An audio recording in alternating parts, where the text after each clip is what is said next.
Good morning everyone. This is SMD Mazharul Haq, Assistant Professor, Deputy Department, ISL Engineering College, and I am dealing the subject utilization of electrical energy. And this utilization of electrical energy, we are having a topic interlocking methods for reversing motor control and jogging operation. So, what is a jogging operation motor? We will study now in this topic. What is electrical interlocking? To interconnect the motor circuit in such a way in which the second motor will not start until the first one runs, and likewise the third one motor will not run unless the second one run, and so on like this. That means that every motor that is placed in an order of first, second and third, unless and until the first motor is not running, the second motor will not run. In a similar way, the third motor should run means the second motor should also run. This kind of motor interconnection is called as interlocking. That means that they are interlocked to one another. A simple electrical interlocking control diagram is shown below. So let us see that how it is shown the interlocking method of this particular circuit.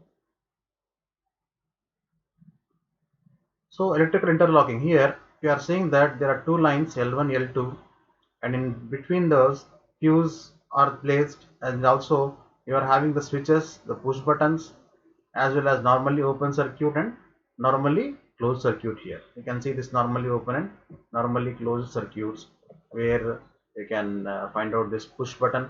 This is the also push button here, this is the push button, and these are normally open, these are also normally open, this is normally open here. This one is motor M1, M2 and M3 here. So now we will see how they are working. So this one, how this is the holding contact, this is also a holding contact, and this is also a holding contact. Now you will see the operation, how the motors are being done. So when we push the on one button to energize the M1 contactor or start M1 motor, that means that we are energizing this particular M1. To see the figure, can understand, if you are wanted to start the motor M1, you are energizing this particular line. If you are energizing this particular line M1, then you have to push the on but one button to energize the M1 contactor. Then the circuit completes to fuse the overload relay, trip link, and off push one and on push one button, and motor M1 starts to run.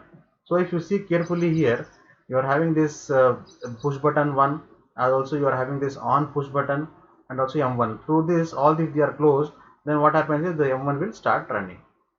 It's very easy to understand now that this motor M1 starts to run. As contactor M1 energizes, it is all normally closed NC links and open, and other normally open NO links used in circuit close. So as a contactor M1 energizes, what happens is it's all normally closed NC links. That means that whatever the normally closed links are there in that will open, and other normally open, that nothing but NO links used in circuit will close. So this happens when M1 gets energizes. So normally closed will open and normally open will gets closed in this particular electrical interlocking when M1 energizes, and this leads to the M1 starts to run. So this you can observe this figure that it is showing that all these will be, and normally open will be getting closed and normally closed will getting open here, and this particular M1 only will be having the energization, and it will be working. Okay. Now coming to the other thing, when M1 energizes, the normally open link will be closed immediately, which is in parallel with on push button. Okay. So what happens, M1 energizes, the normally open NO link which was there will be closed immediately, which is in parallel with on push button. This is called holding link. It holds the motor in start condition, and now motor will still run even we leave the on push one. Even we leave the on push one button, what happens is the motor will start running now. This is called as the holding link. Okay. Now a normally open NO link is also used in the line 2 when M1 energizes. This link, that is no NO M1 in line 2 will also be closed. Therefore the M1 motor will start to run. This way supply also will reach to on push 2. Like that, what happens is when motor M1 will start to run, this way the supply also reaches to supply on push to. Now if you press on push to button, then the second motor M2 will also be start to running. In addition to the normally open links of the connected contactor M2 in the circuit would also close immediately. So and holding would be occurred through M2 link which is in parallel with the on push to. So this way motor 2 will start to run. So what I have learned here is always these normally open links will be getting closed and normally closed links will be getting open, and therefore you are having the holding thing where the holding circuit will make the energization of the M2 or M1 link wherever it is placed, and the motor M2 also starts to run because here M1 is starting running and also the M2 also starts to run now. Now note that the motor 2 will not start to run until motor M1 runs, and that is unless motor 1 link M1 close. Likewise, motor M3 will not start until motor 2 runs, that is motor 3 will start by pressing on push of motor 3 to run after start the motor 2. Okay, so that means that we have to on push button of every motor should be pushed so that all these motors are starting running one after the other with the help of this interlocking.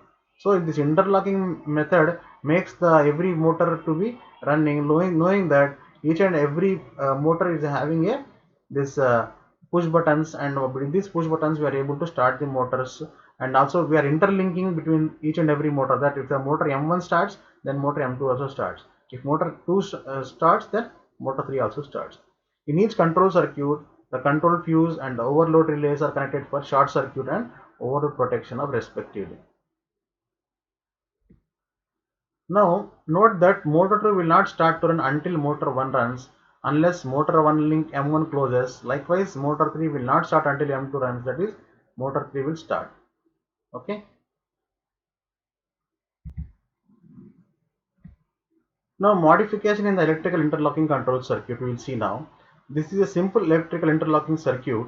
Lots of circuits similar to this interlocking circuit are used in their systems.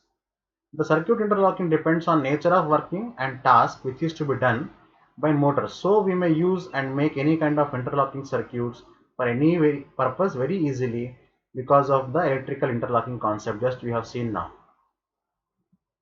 So in short, we may change the motor's operation and control by doing some modifications in the above simple electrical interlocking control circuit diagram.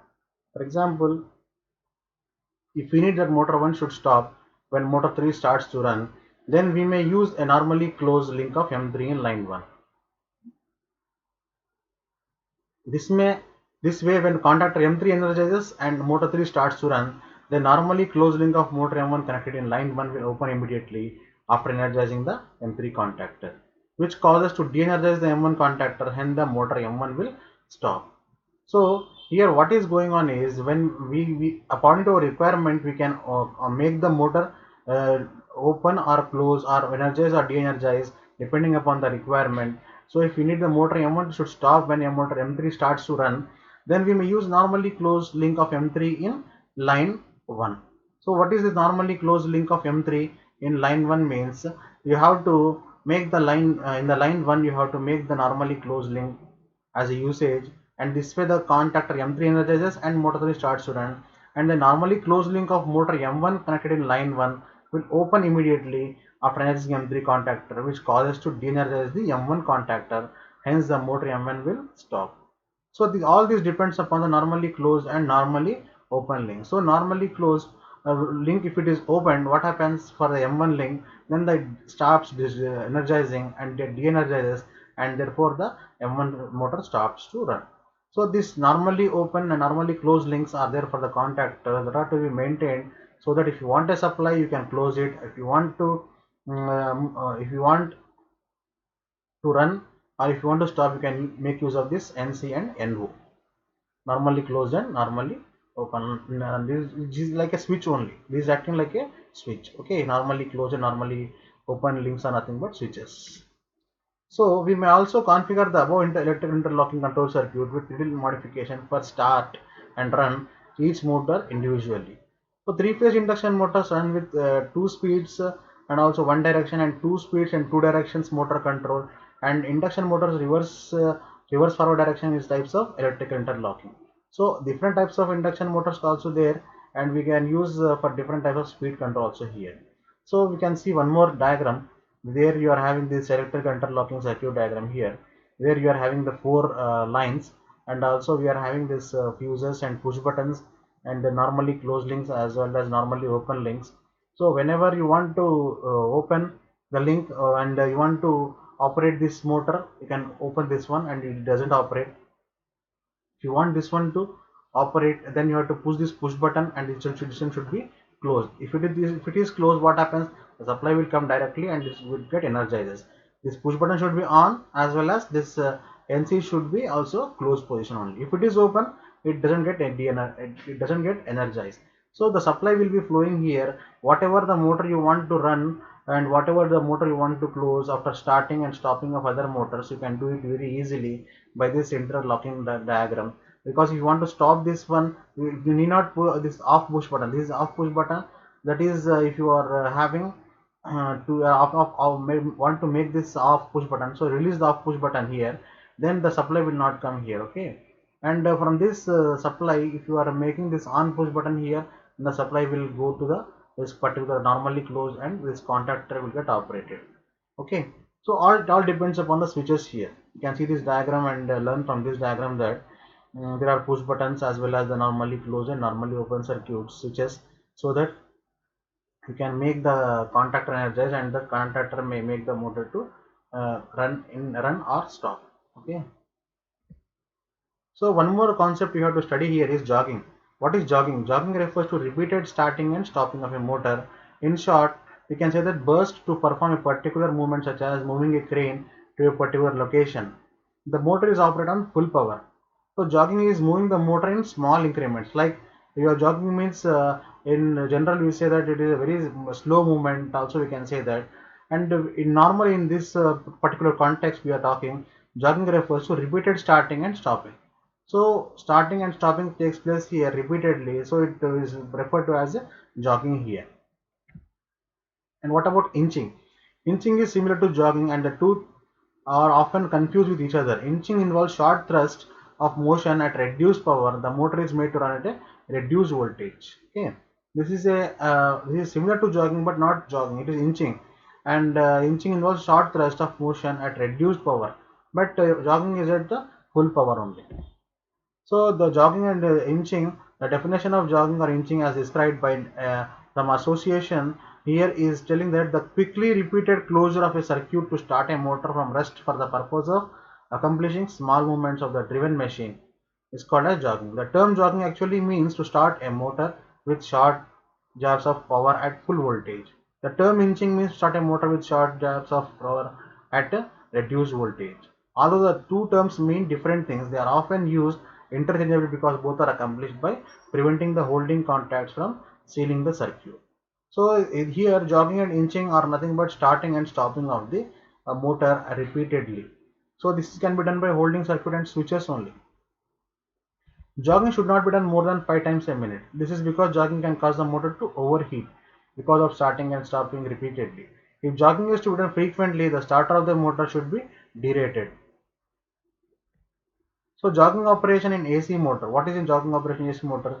It can be operated by using a simple push button or a control relay or a selector switch.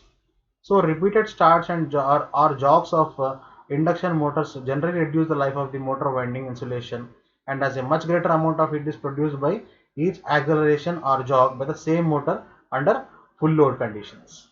So you can understand here that a much greater amount of heat is produced by each acceleration or jog than by same motor under full load. Now we will talk about the application or purpose of jogging a motor. The purpose of jogging a motor is to align some other part of machine or to slowing the advanced machine through its sequence of operation.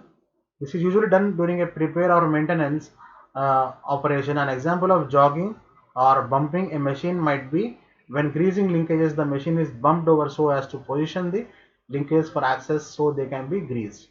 So here we can also make the example of jogging or bumping a machine might be when greasing the linkages, the machine is bumped over so as to the position linkages for access so they can be greased like that. The purpose of jogging motor is to align some other part of a machine or slowing advance a machine through a sequence of operation. So you can understand that what is the application of the jogging also. The purpose of jogging a motor is to align some other part of machine or slowing the advanced machine.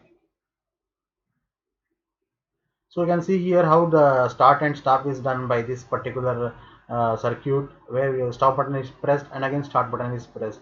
This is called as jogging of the motor. And here also one more circuit is there, start stop jog control circuit, where you have normally open and normally closed circuits, where the starter is there, and with which runs when the starter is started. If it is overloaded also, you can start or stop the motors by these particular switches. So it is also called start stop jog control circuit also, you can say. So students, I'm going to ask you some short questions now, which will be appearing in the exams. Explain the difference between inching and jogging. Now, just now we have discussed about that. And what is the main purpose application of jogging? So, what is switch used in start stop jog? Yeah, these are the questions. And draw the start stop jog control circuit. These are the diagrams questions asked to you.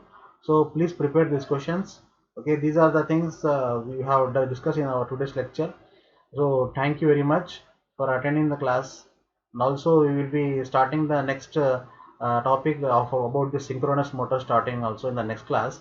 So until then, please read this, study the whatever you have discussed today. Thank you very much.